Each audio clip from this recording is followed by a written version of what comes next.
E aí, gente, como é que vocês estão? Vamos embora com o nosso podcast de hoje. E hoje a gente vai ouvir um pouco, pela primeira vez aqui, a gente vai ouvir uma coletiva do Bragantino. Aqui o técnico Pedro Caixinha, português, treinador do Red Bull Bragantino, que foi eliminado na semifinal do Campeonato Paulista pelo Água Santa. Aliás, eu queria ouvir aqui com vocês o Thiago Carpini, que é o técnico do Água Santa, um feito histórico, primeira final dessa equipe de Diadema. Mas como não tem, né, é uma equipe ainda pequena, uma equipe em ascensão, em crescimento, a gente vai de Bragantino, entender o que foi, né? O jogo foi quente em alguns momentos.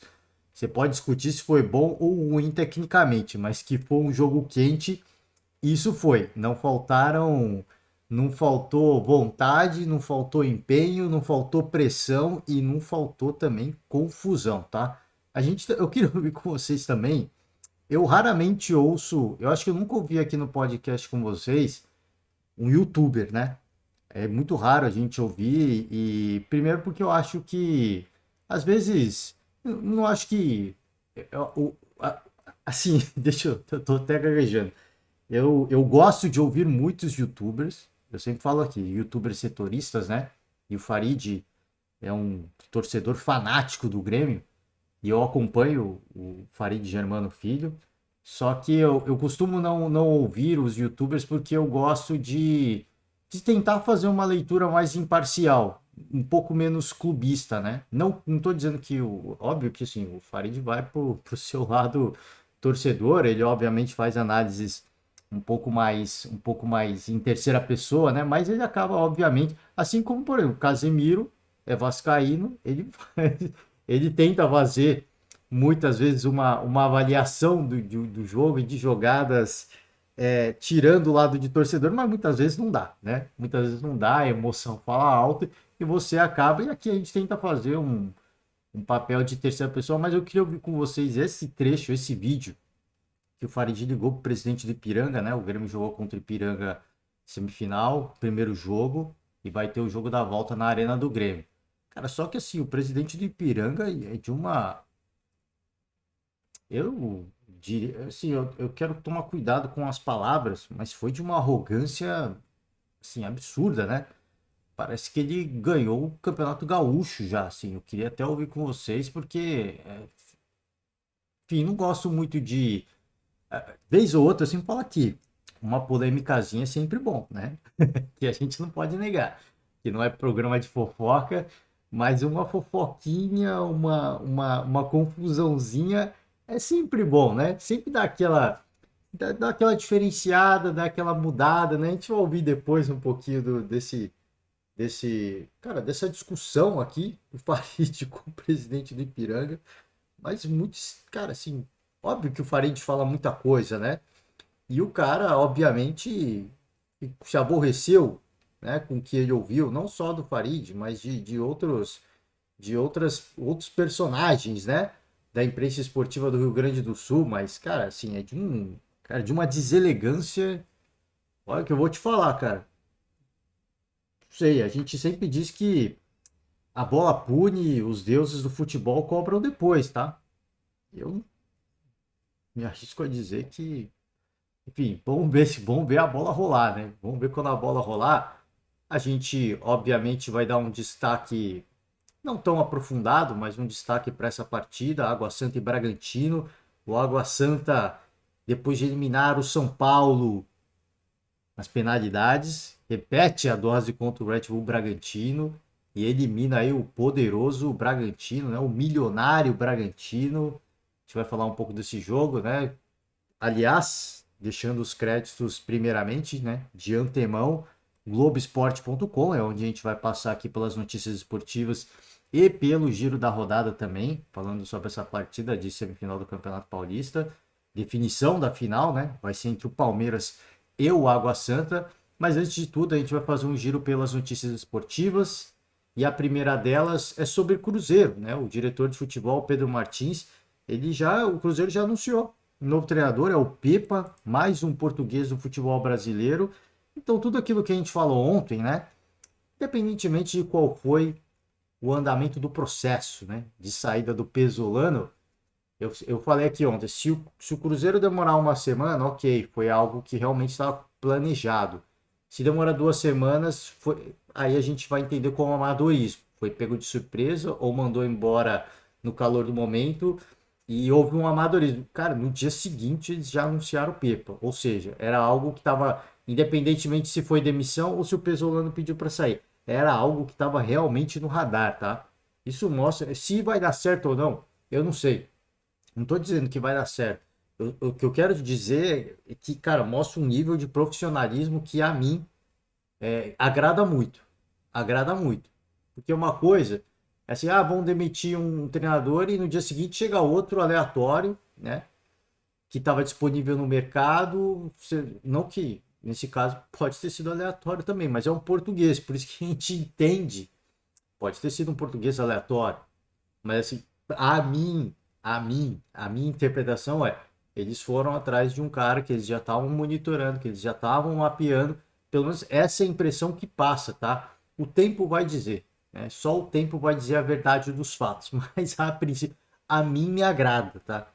Não estou querendo dizer que me agrada um português, podia ser um brasileiro também. O que eu quero dizer é, me agrada essa troca de comando rápido, porque o Cruzeiro agora volta a ter meio que uma pré-temporada e passa a impressão de que era um cara que já estava sendo monitorado, e se de fato for isso, a gente vai ver isso depois, ao longo da temporada. Também se não der certo, também, né? Às vezes não dá certo, mas o Cruzeiro já estava monitorando, enfim. Eu quero acreditar que foi uma decisão profissional e que eles fizeram uma escolha de forma absolutamente profissional. Pelo menos, repito, essa é a impressão que passa, tá?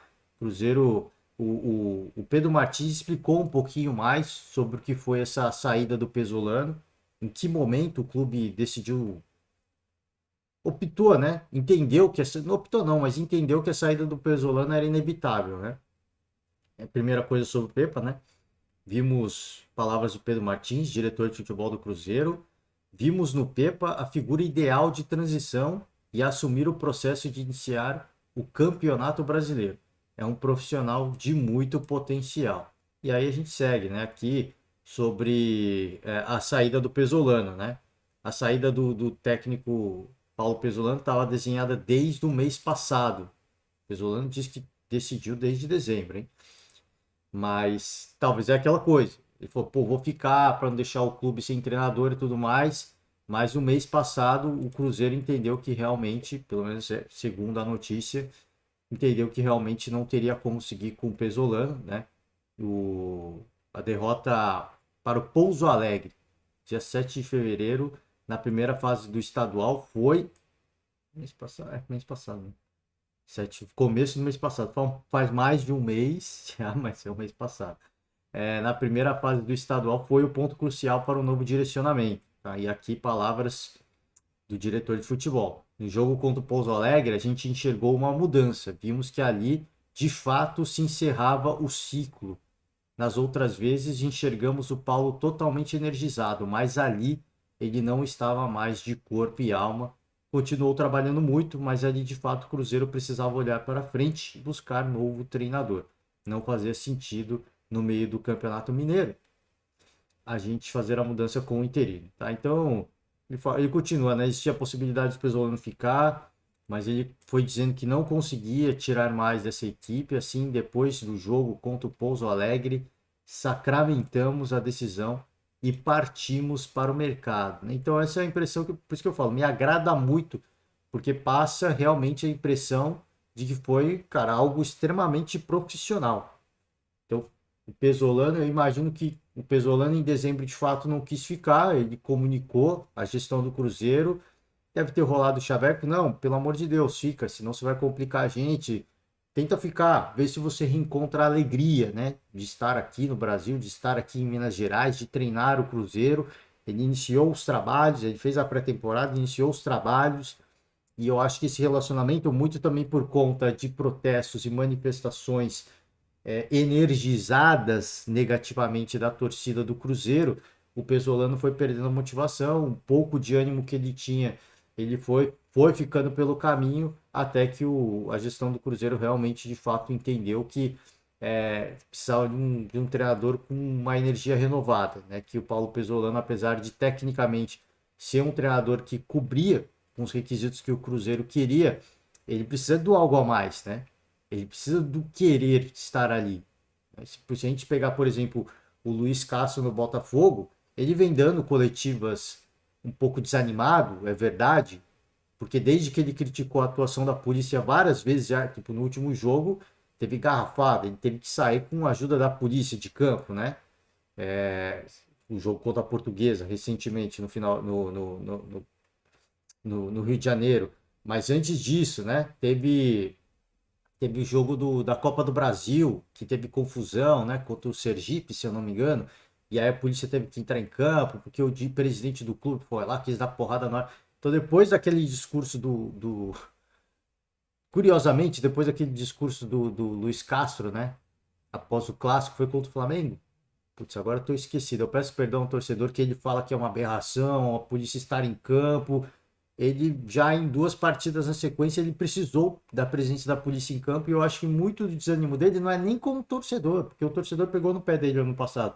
É mais com essa decepção, com essa frustração de, cara, falei coisas que realmente para o contexto brasileiro não tem como, né? Tanto que na última coletiva, saindo de Cruzeiro rapidinho, né? Ele até fala, cara, assim, eu entendo o contexto do Brasil hoje. Ele já entende, só que isso não quer dizer que o agrada. Só que o torcedor pegar no pé dele, ele está acostumado. Isso não é problema. Ele fala, eu vou seguir trabalhando. Ele acredita nas ideias, no potencial dele, da equipe dele e do clube também. Diferente do Pesolano. Não que o Pesolano não acreditasse, mas eu acho que esse relacionamento com a torcida foi desgastando essa vontade dele de permanecer, de continuar, de querer superar. Isso foi minando as energias do treinador e chegou um ponto que não deu. Após essa partida contra o Pouso Alegre, a gestão cruzeirense ouviu e falou, cara, realmente ele não tá mais com a pegada que a gente precisa, de um clube que precisa de renovação, vamos no mercado, sondou o mercado, encontrou o Pepa, né? Sincero, honestamente, não o conheço, que não vou ficar fazendo média. Eu não o conheço, mas é um treinador português. Eu entendo que o Cruzeiro tomou uma decisão extremamente profissional, porque foi muito ágil, e essa agilidade mostra que o Cruzeiro estava preparado de fato para essa situação. Então, acho que quanto antes melhor, né? Porque agora o Cruzeiro tem um tempo razoável para se preparar, né? Para entender as ideias do novo treinador e começar bem o Campeonato Brasileiro, tá? Então, deixa eu seguir sobre o Cruzeiro, né? Sobre Cruzeiro e sobre técnicos, né? Sobre Cruzeiro e sobre técnicos, porque com a chegada do Pepa, 8 técnicos portugueses na Série A, hein? 8 técnicos portugueses. Fora os argentinos, né? Eduardo Cudê e Juan Pablo Vojvoda, né? Eduardo Cudê do Atlético Mineiro e Vojvoda do Fortaleza. Então, assim, são 8 treinadores portugueses. Curitiba, Palmeiras, Cuiabá, Botafogo, Bragantino, Bahia, Flamengo, mais Eduardo Cudê e Vojvoda do Fortaleza. Então aqui a lista, né? A lista de momento. Aliás, o Cruzeiro é o primeiro time da Série A a trocar de treinador, né? Mas obviamente que não foi uma demissão, imagino eu. Foi segundo o Pesolano, ele pediu para sair e o Cruzeiro entendeu que não tinha mais como continuar de fato, né? Ele já queria sair, tentaram manter, não teve como. Então, o primeiro clube da Série A que troca de treinador, mas entendo que com o entendimento do Cruzeiro, mas também por motivos de força maior que o Pesolano não queria seguir. Tá? O América Mineiro Wagner Mancini vem fazendo um bom trabalho, está na final do Campeonato Mineiro. Atlético Paranaense, Paulo Turra, né? Sucessor do Felipão. Atlético Mineiro Eduardo Cudê, argentino. Em Bahia, né?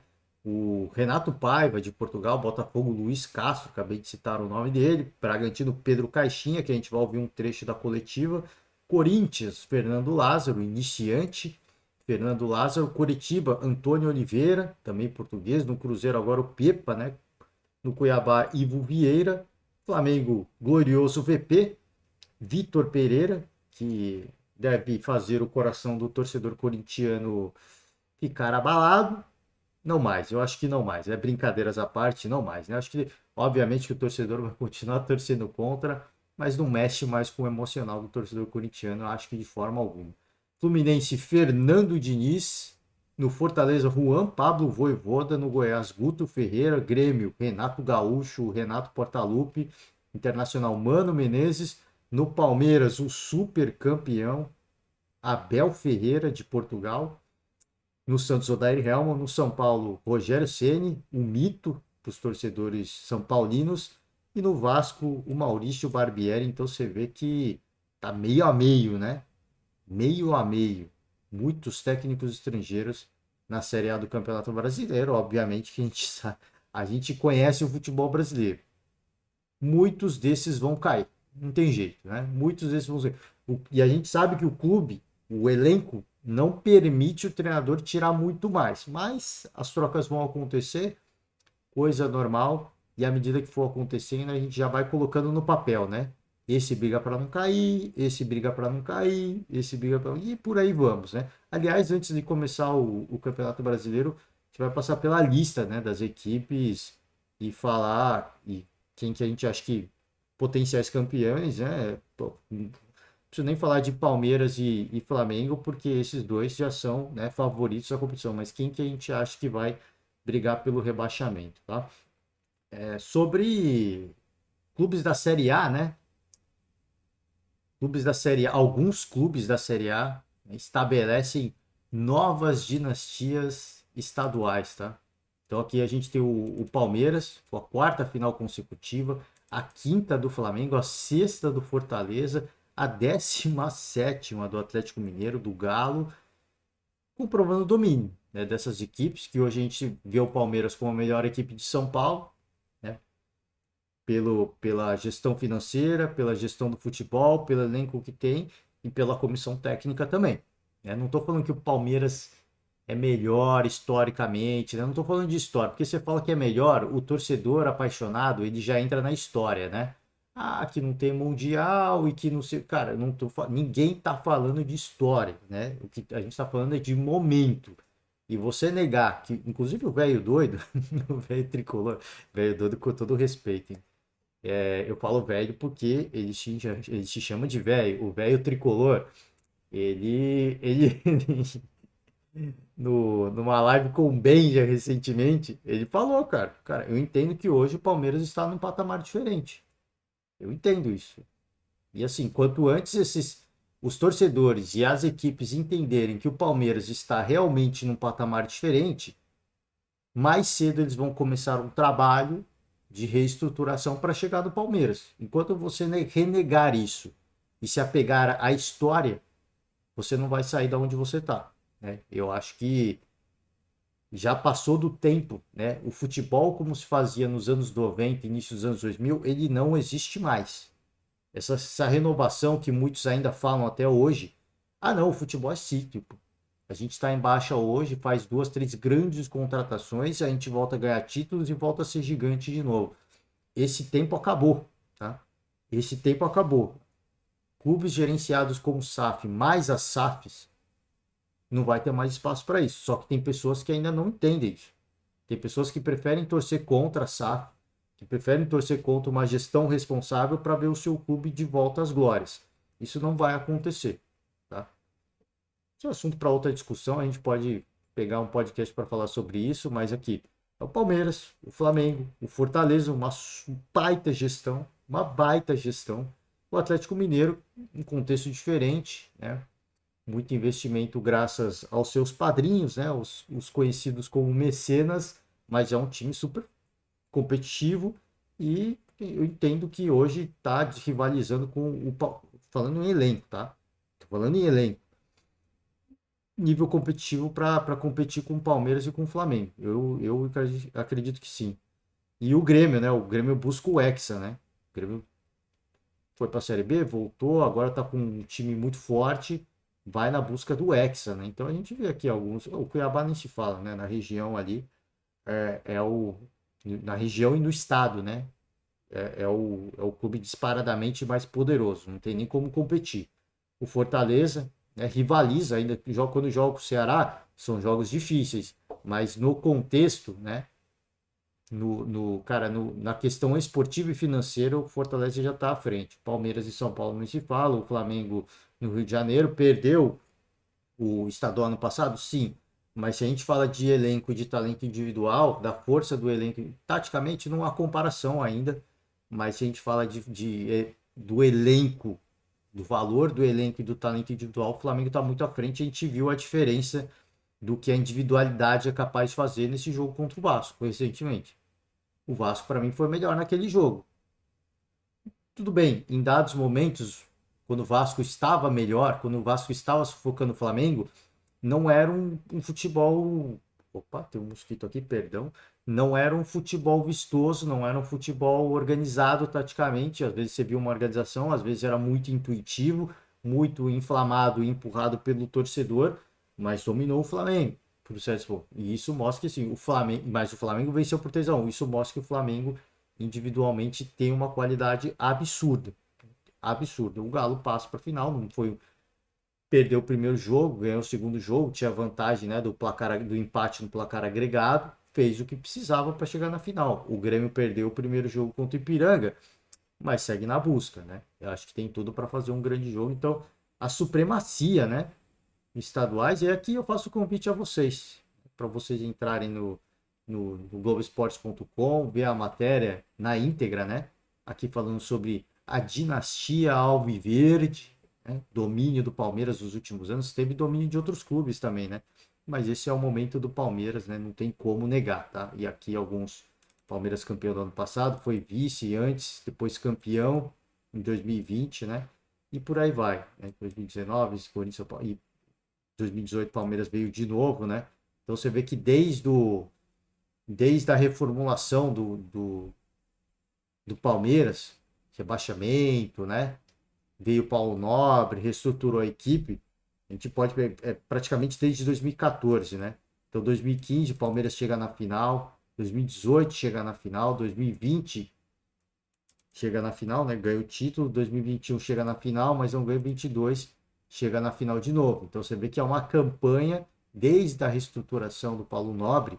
O Palmeiras vem, alguns anos não chegou, mas o Palmeiras vai chegando no mata-mata, né? E quando não chega na final, chega no mata-mata. Então, no conjunto esportivamente, ainda obviamente que em títulos é bem compartilhado ainda, né?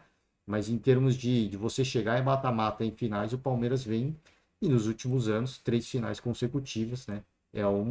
Mostra um domínio, sinaliza um domínio que de fato tende a perdurar por muitos anos, tá? Aqui a dinastia do Flamengo, né? Dinastia rubro-negra. E aqui é o que eu falei, perdeu a última temporada, né? E voltou em polêmicas, né? De panelinhas, enfim, não vou entrar nesse assunto, mas 21 Flamengo, 20 Flamengo, 19 Flamengo, né? Aqui 2018 ficou de fora, mas aqui de novo 17 Flamengo. A mesma coisa. Depois da reestruturação do Flamengo, o Flamengo vem competindo, chega, se não chega no mata-mata, chega na final, ganhando muitos títulos, é uma supremacia, né? Aqui a Atleticana, o Atlético Mineiro, que é absurdo, né? Final, final, final, final, final, final, final, final. O Atlético realmente uma dinastia, né, nos últimos anos, né? E aqui do Grêmio também, 2022, 2021, 20, 19, por aí vai, né? A gente tem mais aqui, Tricolor, a do Fortaleza, tá? Fortaleza, Ceará, rivalidade, por isso que eu falo, né? A rivalidade, ela é brava, né? E nessa temporada o Fortaleza já perdeu para o Ceará, que é a equipe de Série B. Então, no clássico, ainda há uma certa, acho que pela questão da rivalidade, ainda há uma certa competitividade, mas fora isso, o Fortaleza é um domínio absoluto, né? No campeonato no Ceará, né? Aqui é a dinastia dourada, a dinastia do Cuiabá, né? E aqui você vê que os adversários vão mudando, né? O Sinop aqui apareceu, mas você vê que os adversários vão sempre mudando, né? O Cuiabá, ele reina praticamente absoluto, né? Se bem que aqui dos 2 últimos anos. É que a partir do momento que o Cuiabá veio para a Série A, eu acho que isso tende a perdurar agora, uma dinastia com títulos, tá? Eu acho que tem. Ah, aqui acabou ganhando, mas você vê que desde 2007 já era, né? Já era uma equipe tradicional, pelo menos falando do estado de Mato Grosso. Ele agora com o clube de Série A, mais dinheiro, mais orçamento, tendo que se planejar melhor, tendo que escolher melhor o seu elenco, eu acho que essa dinastia de títulos deve aumentar ainda mais, tá? Vamos falar agora de Bragantino, né? Deixa eu ver como é que a gente tá de. Pô, eu tô falando pra caraca. Eu queria ouvir o Farid e o Pedro Caixinha. Talvez eu tenha que ouvir só um. Falo muito, falo muito. Vamos falar desse jogo rapidamente, né? Eu não vou entrar em muitos detalhes, mas aqui a saga, né, do torcedor do Água Santa. Eles mandaram o jogo na Vila Belmiro e aparentemente eles vão querer mandar o primeiro jogo da final lá de novo, tá? O maior público da história do Água Santa, 11 mil pessoas, mas a gente tem que falar também a verdade, né? Não eram 11 mil torcedores do Água Santa, muitos torcedores saíram de Diadema em caravana sentido a Baixada Santista, Vila Belmiro, né? Mas alguns ingressos, né, nas arquibancadas com uma mãozinha da diretoria, não só da diretoria, mas da torcida organizada. Eles entregaram alguns ingressos e peço perdão, gente, eu vou dar uma tossida aqui. Opa, perdão, eu mutei o microfone aqui. Eles entregaram alguns ingressos, então foram torcedores santistas também. Eles estavam vestidos com a, a vestimenta, com o manto sagrado dos Santos, tá? Mas presenciaram, marcaram presença. Você vê que aqui nessa região da arquibancada é totalmente completa, né? Totalmente lotada, mas outras partes já não estão cheias, né? Tiveram problemas para chegar, né? Teve uma carreta, parece, né? Eles desceram em comboio, né? E aí aqui, segundo torcedores, o pneu de uma carreta pegou fogo e aí atrasou, né? E eles foram chegar lá com o jogo rolando. Aqui, ó. Uma parte considerável dos ônibus chegou na vila com o jogo em andamento já, né? E aí é um Deus nos acuda, é um tumulto para entrar. E a galera foi entrando, os atrasados trouxeram consigo uma leva de ingressos maior que a quantidade de torcedores, então eles distribuíram, né? Na chegada do estádio, eles distribuíram para encher ainda mais a casa, para encher a casa de simpatizantes, tá? Simpatizantes. Você vai ganhar. Você pode até ser simpatizante do Red Bull, mas você ganha o ingresso do Água Santa, fala, pô, eu vou torcer para o Água Santa agora, né? Até porque é o menor, né? Se a gente pode dizer assim, é o menor contra o maior. E o menor às vezes acaba ganhando a simpatia, né?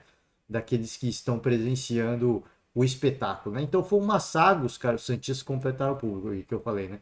Então foi uma saga para chegar até lá e foi uma saga o jogo em si, porque o Bragantino faz o gol muito cedo, menos de 10 minutos, abre o placar, um belo gol, aliás, do Alejandro, meio que de letra, né? O goleiro deixa passar. Só que aí o Água Santa consegue aprontar, graças também à bênção, à lambança, à gafe, ao lance mais bizonho, talvez, que a gente veja nessa temporada do goleiro Cleiton do Red Bull Bragantino. Cara, assim, a gente entende que o futebol moderno, cara, ó, procura o lance. Eu não vou rodar o lance aqui no YouTube, porque por causa de direitos autorais. Mas procura o lance. A gente entende que no futebol moderno hoje você tem que tocar a bola pro goleiro, porque o goleiro se torna uma opção, né? Então você pode avançar mais seus jogadores, você aumenta, você com um jogador de linha a mais, que no caso seria o goleiro, você aumenta, né? Essas opções de passe e a possibilidade de ficar mais tempo com a bola, a possibilidade de ficar mais tempo com a bola sinaliza, não necessariamente isso vai acontecer, mas sinaliza com domínio do jogo, se é que a gente pode dizer assim, você dominando o jogo, você está mais perto de chegar de chegar ao ataque e se assim, uma coisa leva a outra, né? Obviamente que não é isso que acontece todo jogo. Tem muito time que fica só tocando passe no campo de defesa. Com o São Paulo, isso acontece muitas vezes. Né? De ficar só trocando passes, tem o controle do jogo, mas nada acontece. É o que eu falei, na teoria, essa é a construção. Quando a gente tem mais a bola, a gente tem mais controle do jogo, a gente corre menos risco de tomar o gol, e com essa a gente vai ficar mais perto do campo de ataque, se é que a gente pode dizer assim, porque a gente está mais tempo com a bola. Podemos ficar mais perto do ataque, mais perto do ataque, mais perto do gol, e tendo controle do jogo, obviamente, menos perigo, né, de gol. Então essa seria a ideia. Por isso que a gente entende que no futebol moderno, o goleiro jogar com tem gente que acha que o goleiro tem que jogar com as mãos só. Eu acho que o goleiro pode ser uma opção. Né? Não, eu acho que ele tem que ser impecável com as mãos. Tem gente que fica. Que o Rogério Ceni, por exemplo, ele Ele fica procurando goleiros que é bom, que são bons com os pés, mas antes de tudo, o São Paulo precisa de um goleiro que seja indiscutível com as mãos, né? Depois você pode treinar, mudar alguma coisa, né? Agora parece que encontrou, mas ainda não é indiscutível. Ele tem mais confiança, eu acho. Ele tem muito mais confiança que os outros. Mas aparentemente encontrou. Mas primeiro eu acho que encontrar um goleiro bom com as mãos, depois você vai, né, pro jogo de perna, se é que pode dizer assim. E o Cleiton cometeu uma das bizarrices mais bizonhas, mais, cara, eu não tenho um sinônimo para descrever, porque se eu usar o sinônimo, o adjetivo, não é sinônimo, o adjetivo. Porque se eu usar o adjetivo que eu quero usar, pode soar ofensivo, né? Mas um lance, você tá ganhando de 1-0, o jogo tá difícil. É um adversário que claramente vai levar para disputa de penalidades. Esse é um tipo de erro que não poderia acontecer e custou a classificação do Bragantino, né?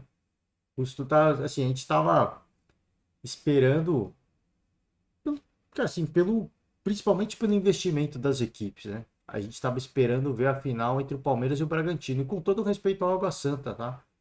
A gente entende que o Bragantino é mais time que o Água Santa, não só pelo investimento, mas por algumas partidas. O Água Santa foi melhor na temporada? Foi, mas o Bragantino nos últimos jogos ele melhorou muito já, né, na sua exibição. Não é nada assim, nenhum clamor, nenhum primor, mas ele melhorou. Então eu entendia que pelo poder de investimento, pelos jogadores, chegaria nesse jogo com uma situação melhor, sendo que o Água Santa fez uma disputa de penalidades com o São Paulo, então chega mentalmente desgastado também.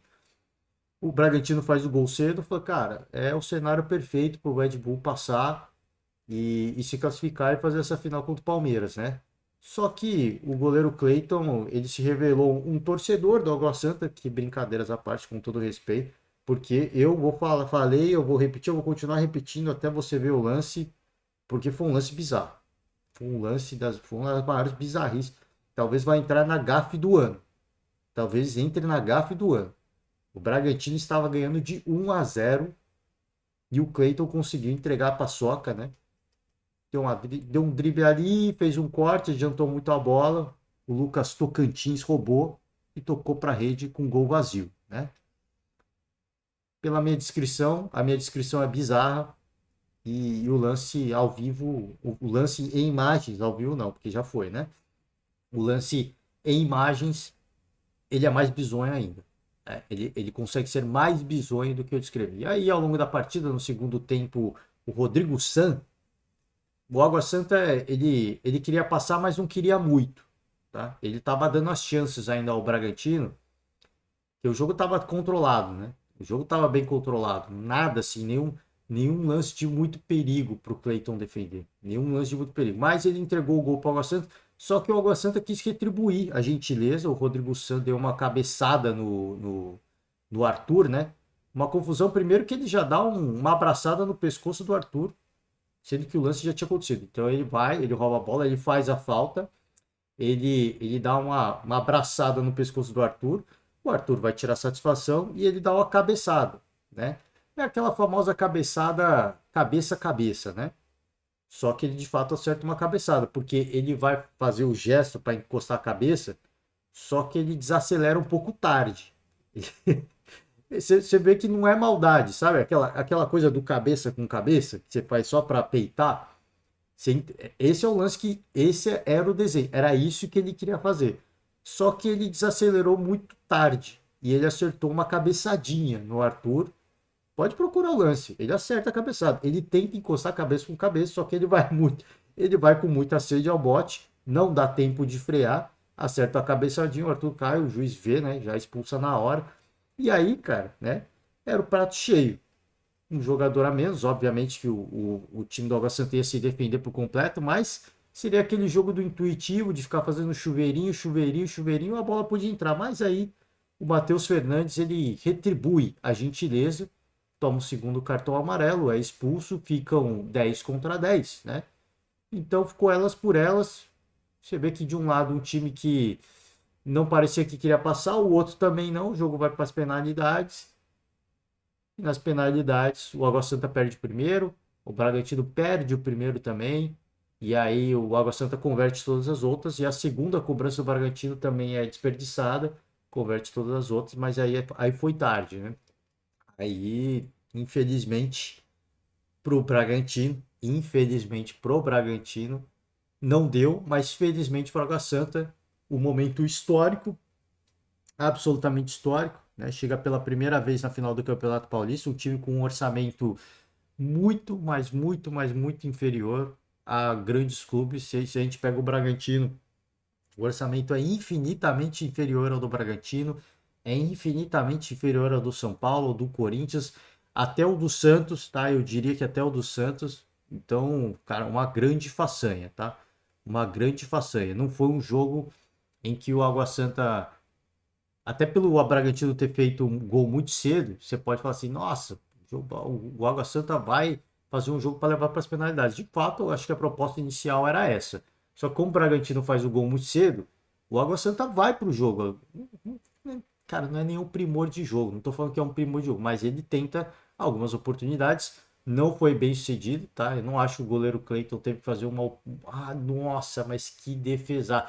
Teve um chute de fora da área que acertou a trave, vamos ser justo, mas fora isso, não teve nenhum lance que você fala, nossa, né? Exigiu tudo isso do goleiro, até porque o time não tem tanta qualidade mesmo, né? É um time que vai mais na vontade, né? Mais na imposição física. E acabou dando certo. Acabou dando certo, eles acreditaram, o Cleiton cometeu uma gafe. Na minha opinião, apesar de ter defendido o pênalti, ele foi o grande responsável pela eliminação no Bragantino. Tá? Foi o grande responsável, porque estava sendo se classificando, estava 1-0. E se continuasse daquele jeito, eu não acho que o Água Santa ia ter força para fazer alguma coisa. O time já estava ficando extenuado, é um time de muita imposição física. E à medida que o tempo vai passando, o segundo tempo vai correndo, fica evidente que é um time que vai ficando muito extenuado, vai jogando muito mais na raça, na garra e na coragem do que qualquer outra coisa. Tanto que a confusão protagonizada pelo Rodrigo San é aquela confusão para comer relógio, sabe? Comer tempo do relógio. Não é uma coisa que ele foi na maldade. Por isso que eu falei, ele vai dar aquele cabeça com cabeça para causar um tumulto, para comer tempo, mas ele vai com muita sede ao bote. Ele acerta uma cabeçada, para mim a expulsão é indiscutível, tá? E ele muito provavelmente deve até tomar uma punição maior, porque véio, você não vê, não tem maldade, assim, mas ele vai pôr cabeça com cabeça e ele acerta uma cabeçada. Não é a cabeçada, mas ele acerta porque quando ele vai frear já é tarde, né? O Arthur põe a cabeça lá para frente também, para peitar de cabeça, só que nessa brincadeira ele tomou a cabeçada, né? Aí não deu. Aí a expulsão aconteceu. Por isso que eu falo, é um time que vai para a imposição, foi cansando, tentou comer tempo de relógio com algumas confusões e chega à final. Eu acho que chega de forma até merecida pela campanha que fez, soube jogar o jogo. Não é. Você pode falar assim, ah, isso faz bem para o esporte? O ano que vem eu acho que o Água Santa não vai estar lá, né? Não vai ser uma das melhores equipes do futebol paulista. Isso eu concordo com você. Se você pensa isso, eu concordo totalmente com você. Mas, cara, se por essa temporada, pelo que foi feito, eu acho que premia. Premia uma equipe que começou o campeonato ruim, foi crescendo ao longo da competição, mostra um grande futebol. O que que vai mudar isso em termos de gestão? Não vai mudar absolutamente nada, imagino eu. Imagino, mesmo se mudar, assim, é uma coisa muito volátil, né?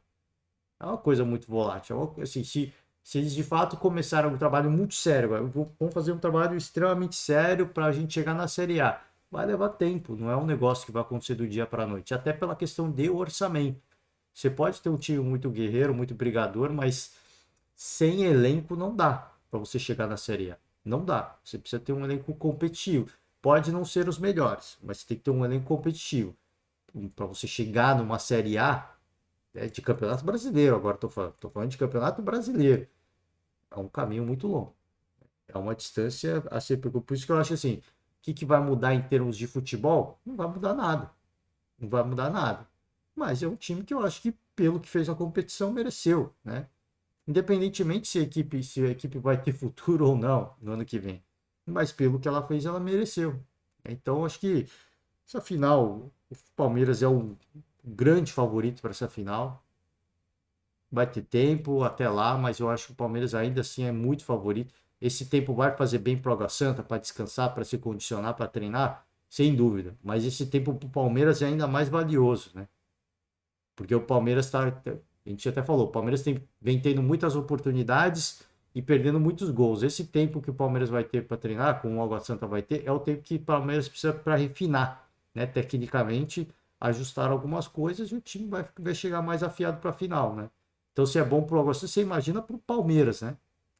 Que vai fazer um segundo jogo no Allianz Parque. O primeiro jogo, não sei se vai ser na Vila Belmiro, né? O Água Santa falou que existe o interesse. Se for, eu acho que vai ser legal de novo.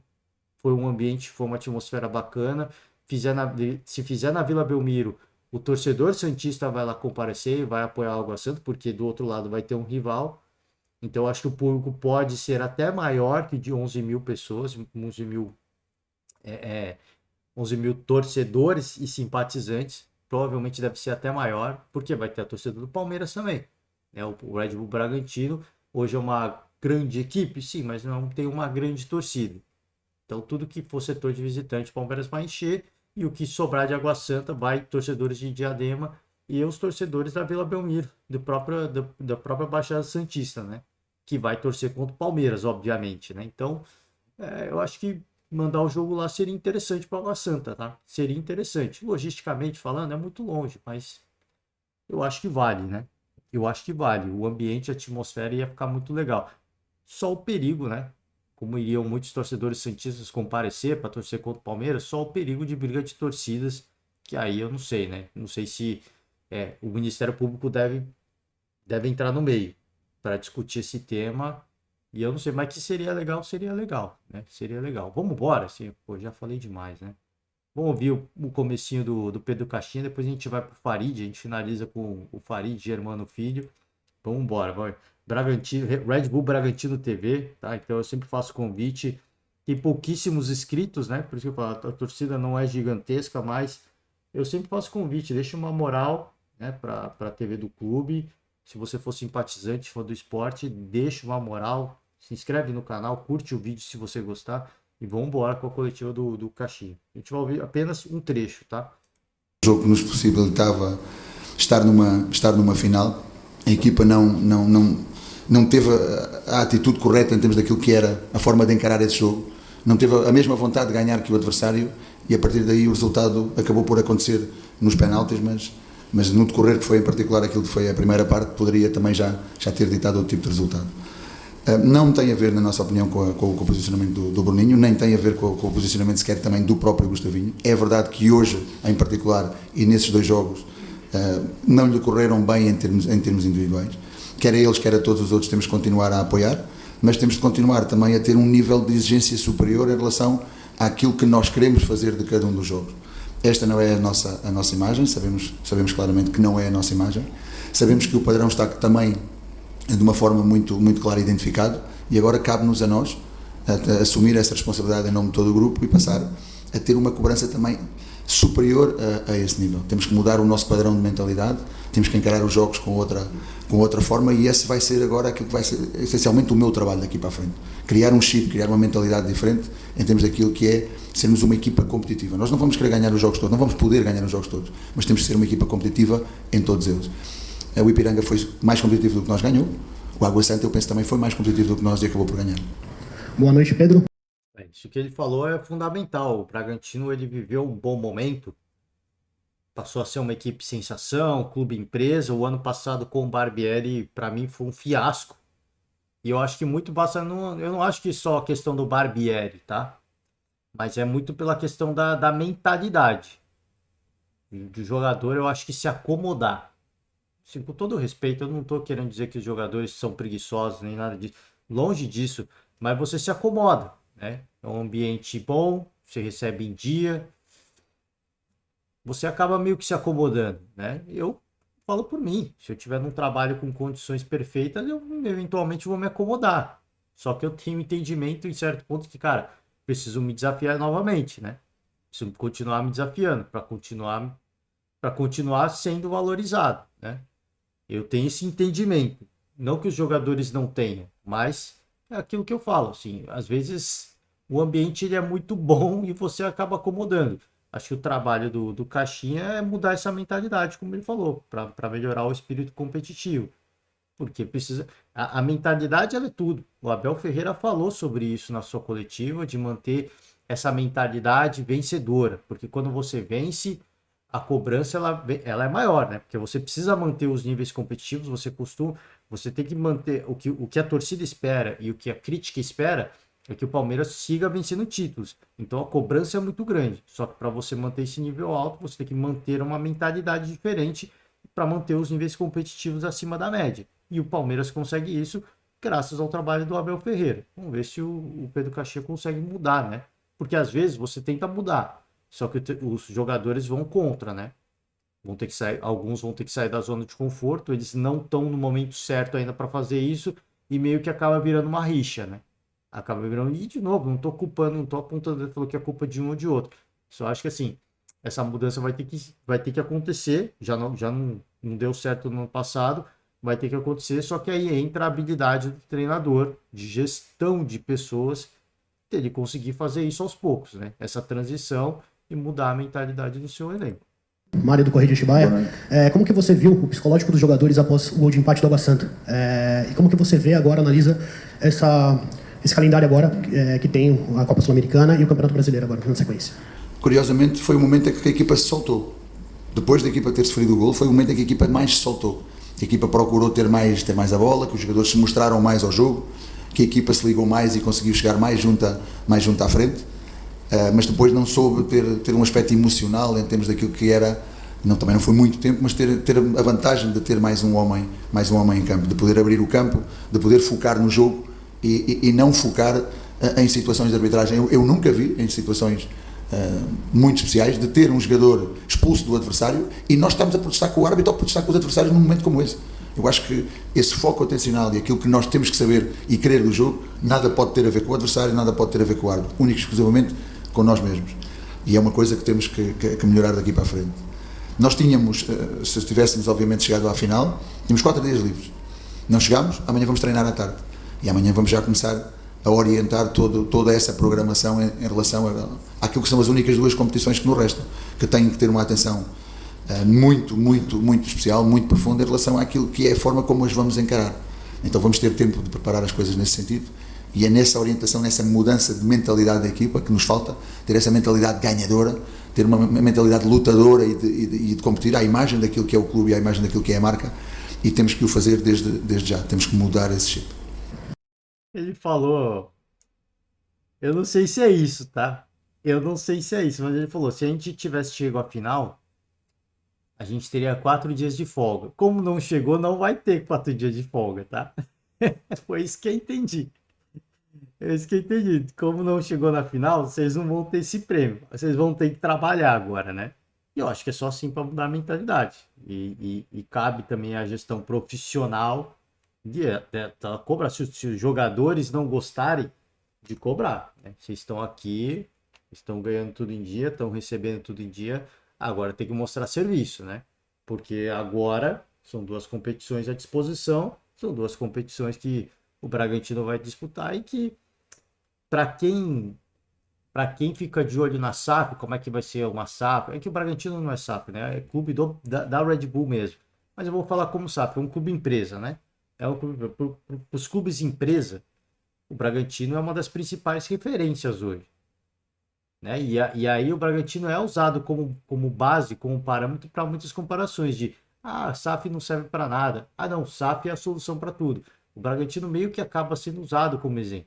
E eu acho que na questão da gestão, eu não sei, eu falo pelo feeling pelo feeling porque a gente ouve da imprensa esportiva. Houve uma acomodação muito grande. Por que houve? Se é uma SAF, né? Eu acho que tem que haver um entendimento disso. É óbvio que é um contexto diferente. A Red Bull deve ter não. Ela tem a sua experiência no futebol europeu, mas o Brasil é diferente. Eles vão aprender com isso.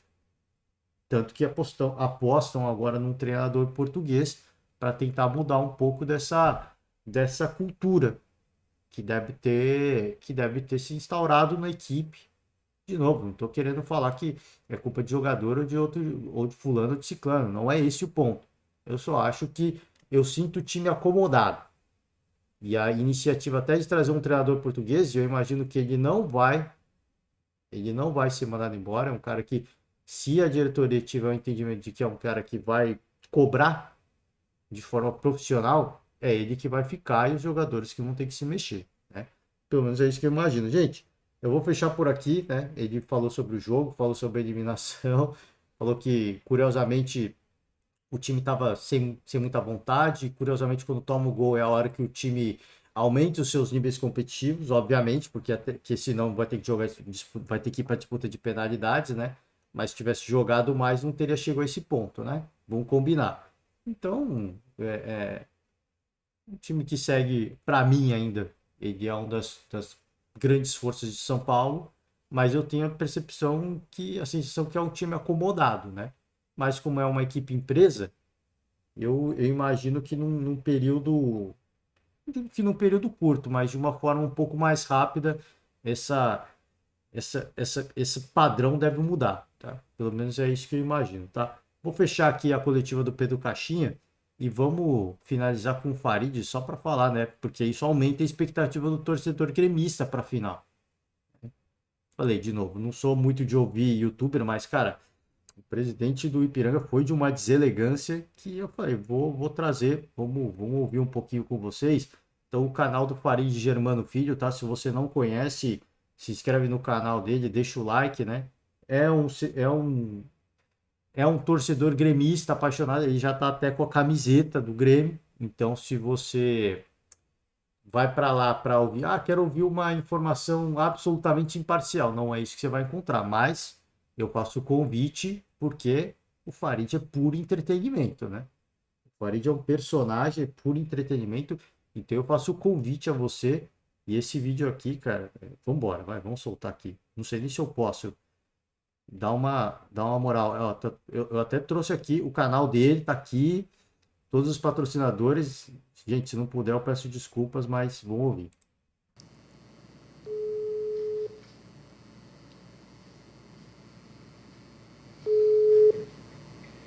Alô?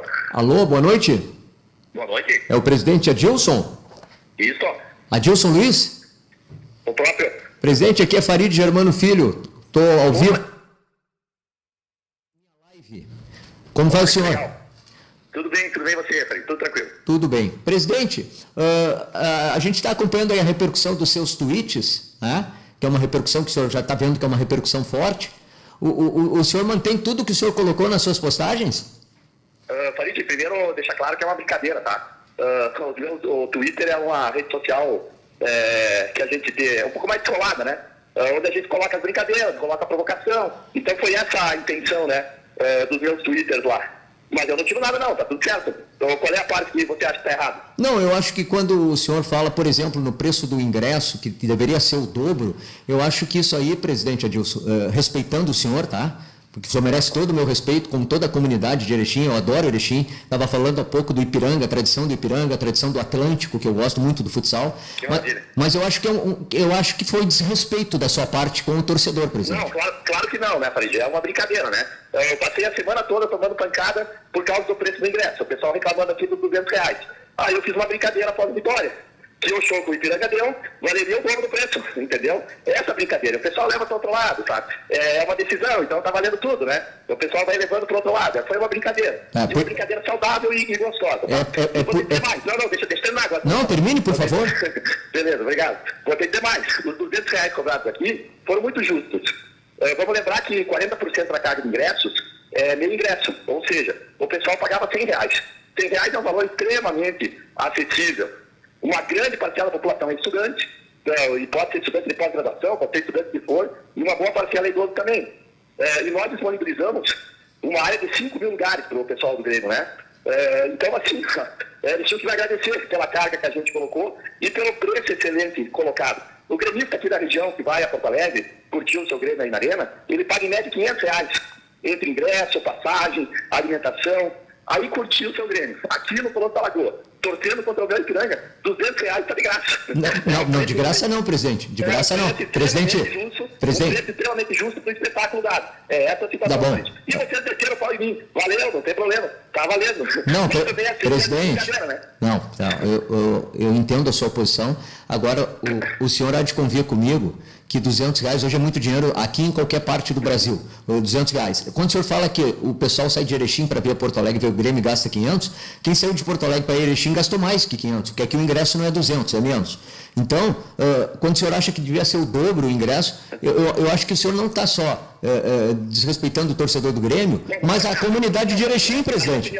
A opinião do formador de opinião e está pegando uma brincadeira minha e querendo criar um tumulto. Aí não é legal. Não, presidente, Aí também não é legal. não estou querendo criar tumulto. Eu respeito o senhor e eu sei que o senhor me respeita também, por isso eu fiz o contato com o senhor, pelo respeito que tenho ao senhor, e não poderia ser diferente. Agora eu quero dizer para o senhor o seguinte: quando o senhor coloca ali o gramado maravilhoso, não me lembro como é que foi o termo, mas o gramado é nosso. O senhor está fazendo referência à arena, que não é do Grêmio? Eu agradeço imensamente o seu contato, espero que entenda as brincadeiras, se não entender também, segue o baile, não tem problema nenhum. Eu aguardo o senhor aqui em Erechim para nós conversarmos sobre a Atlântico Ipiranga, beleza? E até sábado aí na arena. Eu quero só dizer para o senhor... E a todos os demais aí ouvintes. Eu quero só dizer para o senhor será muito bem recebido... Desligou? Tá bem, tá bom. Boa, passarinho, parabéns, passarinho. Vocês viram, né? É brincadeira. R$200, o dobro é brincadeira. Que foi um espetáculo. Não fui eu que falei, foi o presidente. Em momento algum deixei de ser respeitoso, respeitador e educado. Eu não desliguei o telefone na cara de ninguém. E jamais faria isso. Eu tenho 35 anos de profissão. E nunca fiz isso com nenhum entrevistado. E já fui ofendido. E não foi o caso do presidente, que não me ofendeu. Desligar o telefone é um direito dele. Se ele tem educação ou não é outra questão. Agora, eu já fui ofendido no ar em entrevista e eu não desliguei. Eu não derrubei. Pedi para o operador derruba e não, jamais. Eu vou fechar aqui. Não vou comentar muito sobre o tema, acho que fica muito claro o que eu quis dizer, né? No começo, um pouco de arrogância. Ele, assim, é o que eu falei, ele certamente está de cabeça cheia pelo que ele ouviu, né, de setoristas. Ele até fala aí no final, né? O influenciador começa a falar, tendencia opiniões e tudo mais. Ele certamente deve ter ouvido alguns haters, deve ter tido alguma cancelada, e eu entendo a defensiva, mas ele mostra, para mim, um comportamento que inflama o torcedor gremista, né? Ele inflama o torcedor gremista com as brincadeiras que ele faz, com, cara, um certo nível de arrogância nessa conversa com o Farid, né? Porque, como o Farid disse, ele não foi descortês em nenhum momento. Ele não foi descortês em nenhum momento. Ele só queria pontuar que, cara, brincar com o preço de ingresso, e eu concordo com ele, de que R$200 é um preço ok, aceitável. Esse não é um preço aceitável. Se você for para a Arena do Palmeiras, o preço do ingresso não chega, tirando o Libertadores, tá, gente? Tirando o Libertadores. E também das arquibancadas comuns, tá? Eu falo do Palmeiras porque o ingresso do Palmeiras é um dos mais caros de São Paulo, porque é o estádio de formato de arena, né? É aquele formato estilo europeu, então o ingresso é muito caro e o torcedor reclama muito sobre isso. E inclusive, a própria presidente já falou, trouxe esse assunto em pauta algumas vezes, de fazer alguma coisa para baratear o ingresso. A linha nova de camiseta do Palmeiras, eu acho que eu não falei aqui no podcast, mas eles querem fazer uma linha popular, porque a camisa de jogo ela é muito cara. Então tem todos esses contextos de você ter a camiseta do clube, de ir para o estádio, tudo muito caro. R$100 para um jogo de estadual, para o próprio Palmeiras, é um valor, eu não digo que é um valor excessivo, é um valor relativamente alto, tá? Não é um valor, você vai encontrar valores muito mais altos na Arena do Palmeiras, no Allianz Parque, mas 100 não é um valor mais barato, tá? Não é um valor, tudo bem, a arena é maior, tem capacidade maior, tem a capacidade de receber mais público, dá para variar o ingresso, mas assim, eu tô falando de Palmeiras e de capital paulista, onde está concentrada a maioria dos torcedores palmeirenses, onde está concentrada a maioria dos torcedores palmeirenses de alto poder aquisitivo, tá? Então, é o que eu falo, assim, essa brincadeira com o preço, obviamente, que ele faz a brincadeira dele, tira uma casquinha, né? Ele deve ter ouvido muita coisa, né? E ele fala, pô, ficou barato pelo espetáculo, né? Obviamente que não houve espetáculo, mas pela vitória do Ipiranga. Só que ele fala, a brincadeira, de um certo ponto, eu entendo. Se ele ficasse só na brincadeira, mas quando ele fala com o Farid, ele fala de verdade. Ele não fala em tom de brincadeira. Ele vai, o ingresso para mim foi aceitável pro torcedor gremista, porque o torcedor que vai daqui para a Arena do Grêmio paga mais de R$ 500. Pô, mas é o que o Farid falou, o preço da Arena do Grêmio não é esse valor, o ingresso. O torcedor que vai para lá, obviamente que alguns podem pagar, se quiserem estar em setores mais privilegiados, com ângulos de visão mais privilegiados. Mas o ingresso popular não é esse, né? E aí é que eu falo, cara, essa brincadeira tem o pitaco, né? A zoação, o meme, na rede social tá tudo tranquilo. Agora, quando ele fala de verdade, é uma coisa que eu falo, é uma falta até de sensibilidade, né? Com o torcedor. Então, se ele quis provocar, ele conseguiu, né? Ele conseguiu, e pro jogo da volta, o torcedor gremista vai comparecer em peso, né? Vai comparecer em peso para apoiar a sua equipe e conseguiu gerar uma. Eu não acho isso negativo, tá? Eu não acho isso negativo. Eu só acho que foi um certo tom deselegante e ele desliga a ligação porque ele começa a perder a razão, né? Ele começa a perder argumentos, ele não mostra nenhuma capacidade de, com todo respeito aqui, tá? Não conheço como pessoa, mas por desligar na cara, ele mostra uma certa inabilidade, né? De argumentar com o Farid. E o Farid não foi deselegante com ele em nenhum momento. Ele poderia seguir com a ligação com a gente. O Farid é brincadeira, cara. É uma brincadeira. Vocês me esculacharam a semana inteira. Na hora que eu vou brincar, você quer me esculachar de novo? Ele fala de novo. Fala, não, mas o ingresso é muito caro. Não, tudo bem, ok, mas, cara, é uma oportunidade de negócio. Seria muito mais simples se ele vir e falar, gente, é uma oportunidade de negócio. O torcedor gremista vai vir aqui, disposamos 5.000 ingressos para gente que não tem calendário o ano inteiro, que é um clube de menor orçamento, que de longe se equipara à condição financeira do Grêmio, é uma oportunidade de negócio, gente. Sinto muito. A gente viu nesse jogo uma oportunidade de fazer um caixa para a gente garantir a sobrevivência do clube pelos próximos meses. Seria muito mais elegante ele falar isso. Mas ele fica na brincadeira, começa a se irritar. E eu falo, quando você se irrita, você perde a razão, né? Você mostra uma certa inabilidade para o diálogo, né? De longe estou falando que isso chegou o presidente do clube porque deve ter muita habilidade de diálogo, mas faltou nessa conversa com o Farid. O que fica de legal para o torcedor gremista é mais uma motivação aí, né? Para comparecer em peso à arena e de longe aqui, não trouxe isso para inflamar ainda mais o torcedor, para falar que o Grêmio merece mais ou desmerece mais, né? Eu só trouxe porque, cara, eu achei meio bizarro, né? Porque o preço do ingresso é muito alto e ele até brinca com isso, né? Deveria ter sido o dobro. Ah, o preço do ingresso é. Eu falei 100, ele falou R$ 100, mas R$ 100 é a meia, né? Como o presidente falou. R$ 100 é a meia, o preço foi 200, né? R$ 100 é a meia, cobramos 100, porque muitos são estudantes, pagam meia, tem idoso também, entendo tudo isso. E é o que eu falei, seria muito mais prático ele falar, cara, eu sinto muito ao torcedor que não gostou, que se sentiu lesado, né? Mas, cara, é uma oportunidade de negócio pra gente, cara. É com isso que a gente vai sobreviver o resto da temporada. Vocês têm patrocínios milionários, a gente não. Qual que é a maior oportunidade de fazer caixa? Era esse jogo. E a gente explorou isso e, felizmente, deu tudo certo. Foi um espetáculo, ele poderia frisar a questão do espetáculo, né? E ficaria tudo bem, né? Ficaria tudo bem. Peço desculpas ao torcedor do Grêmio, mas é com essa grana, né? Com a ajuda de vocês, que a gente vai sobreviver aí pelos próximos meses, manter equipe de funcionários, manter alguns treinadores, manter o clube com a estrutura, manter o clube em ativo, não vou precisar mandar muita gente embora, né? Acho que seria um viés mais elegante, eu diria, né? Seria um viés mais elegante, mas enfim, né? Enfim, é mais um ponto para aumentar acirrar os níveis competitivos. E assim como o Grêmio vai para ganhar de qualquer jeito, o Ipiranga vai para, né?